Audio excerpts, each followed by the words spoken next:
Est-ce que vous avez fait la vidange de votre cœur? Je vais vous expliquer. Supposez que votre cœur est un moteur et que vos expériences de la vie étaient un parcours. Peut-être que vous avez fait un parcours et à la suite de ce parcours-là, l'huile de vidange qui est dans votre cœur a noirci et usée. Vous voulez vous engager dans un autre parcours. Il faut d'abord vous assurer d'avoir fait la vidange au niveau de votre moteur, donc au niveau de votre cœur, avant d'entrer dans un autre parcours, au risque que la vidange usée n'endommage votre moteur et que le parcours que vous enclenchez n'en souffre. La dernière fois, on a parlé de soumission dans les relations et on a parlé aussi de l'amour inconditionnel dans les relations.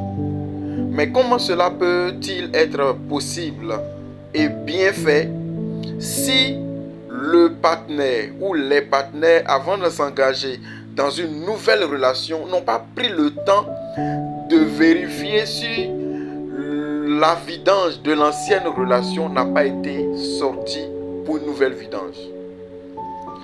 Vous savez, parfois les séquelles des anciennes relations, des anciennes collaborations qui n'ont pas été traitées et on s'engage dans une nouvelle relation peuvent endommager la nouvelle relation qui à la base était bien.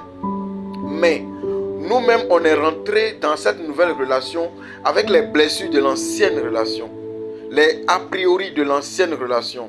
On regarde le nouveau partenaire, la nouvelle partenaire, avec ce qu'on a vécu dans l'ancienne relation. Et du coup, l'innocent qui pose son acte, on interprète l'acte de l'innocent là en considérant l'acte de l'autre là-bas. Et on réagit ici comme si c'était l'autre là-bas. Finalement, on blesse le nouveau ou la nouvelle.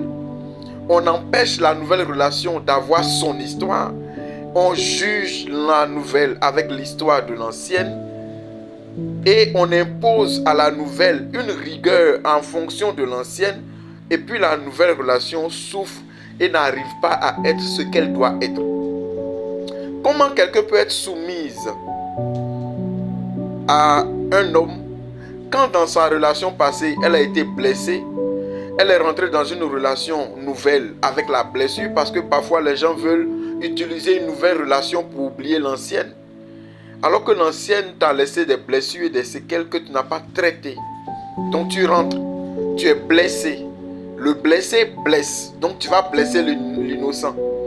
Et puis comme tu es déjà blessé, quand l'autre va poser un acte, un tout petit acte, ça va tomber sur une ancienne blessure qui va provoquer une douleur éveillée. Donc tu vas cumuler son acte et l'acte de l'ancienne blessure et tu vas avoir une réaction disproportionnée dans la nouvelle relation.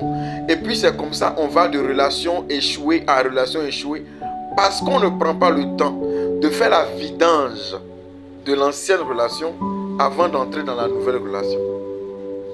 Tu n'arrives pas à aimer comme tu veux.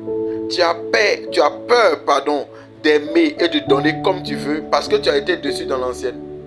Tu n'arrives pas à être soumise comme tu aimerais parce que dans l'ancienne, tu as été soumise et puis on t'a maltraité. Donc tu ne veux pas être soumise, on va mal te traiter. Donc au lieu de donner ta soumission complète, tu réserves et l'autre se plaint parce que tu n'es pas soumise.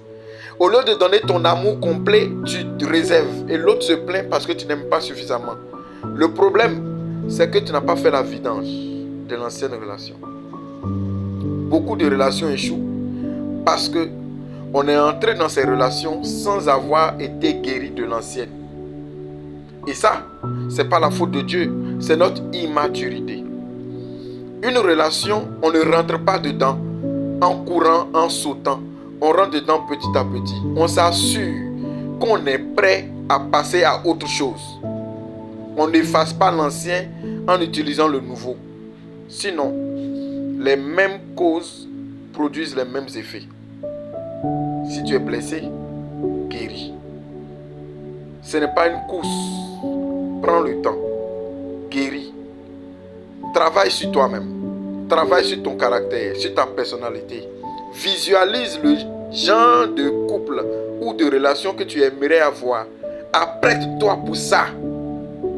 Parce que c'est facile de demander à l'autre d'être d'une manière quand nous-mêmes on n'est pas d'une manière complémentaire. Tu ne peux pas demander une robe de mariée et puis mettre une tapette en bas, une sandale en bas. Tu ne peux pas demander un costume 5 étoiles. Je ne sais pas si on dit 5 étoiles. À 5 épingles, à 4 épingles, tout ce que tu veux. Et puis en bas, tu mets une babouche. Ça ne correspond pas. Donc, assure-toi d'avoir ce que tu dois avoir en fonction de ce que tu veux vivre. Sois prêt toi-même. Sois la bonne personne. Aie le bon cœur. Et puis, la relation va marcher. Et si jamais ça devrait échouer, ça ne sera pas toi. Parce que toi, tu es prêt. Tu es guéri. C'est ça. Fais la vidange de ton cœur avant d'entamer un nouveau parcours. Que Dieu vous bénisse. Je vous souhaite meilleure relation, bonne relation, bon ménage et bonne relation amicale, professionnelle, relationnelle, familiale et même maritale, matrimoniale, amoureuse. Que Dieu vous bénisse. Shalom.